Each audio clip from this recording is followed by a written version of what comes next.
She was young, experienced, and trusted by the orcas she worked beside. But on July 8th, during a routine session at SeaWorld San Diego, everything went wrong. Two killer whales, Orchid and Splash, dragged trainer Tamari Tollison beneath the surface.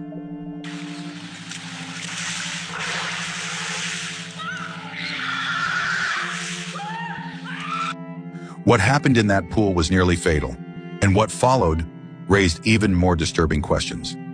This is the story SeaWorld never wanted you to hear. Welcome to Animal Quest channel, where we uncover the truth behind the world's most shocking animal attacks. If this is your kind of story, subscribe, like, and share to support more documentaries like this. Wait, before we start, who is Tamari? Tamari Tollison was 28 years old and already a seasoned veteran at SeaWorld San Diego. As a senior orca trainer, she was trusted, respected, and deeply admired by her colleagues. She had spent years at Shamu Stadium, training, performing, and bonding with the very whales the public came from all over the world to see. To most visitors, the orcas were awe-inspiring creatures, massive, unpredictable, and distant. But to Tamari, they were so much more. She spoke to them like close companions. She had spent countless hours learning their behaviors, understanding their moods, and building trust that few people on Earth could ever claim. Especially with Orchid and Splash, two whales she worked with nearly every day. Orchid, born at SeaWorld in 1988, was one of the most experienced whales in the park. Intelligent, quick to learn, but also known for moments of assertiveness. Splash, a male orca transferred from SeaWorld San Antonio, was known for his size and power. An impressive animal, but one with a complicated training history. Tamari had grown close to both of them. She didn't fear them. She respected them. Staff often described Tamari as calm, confident, and in control, a model trainer. She was the kind of person who believed in the bond between human and animal. She believed trust was earned, and she believed the whales trusted her back.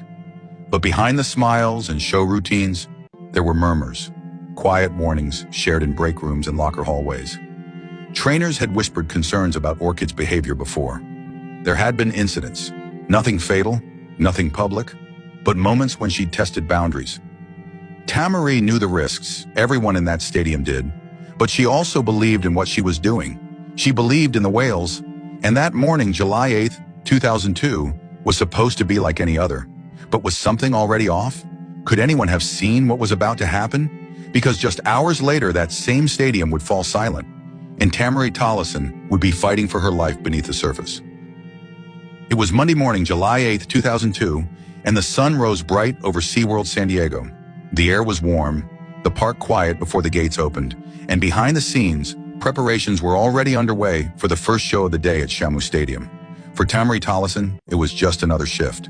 She arrived early, walked the same concrete path she always did, nodded to colleagues setting up for the mid-morning crowd. Everything felt routine, familiar. Inside the back pools of Shamu Stadium, Orchid and Splash swam in wide circles, cutting through the water with effortless grace.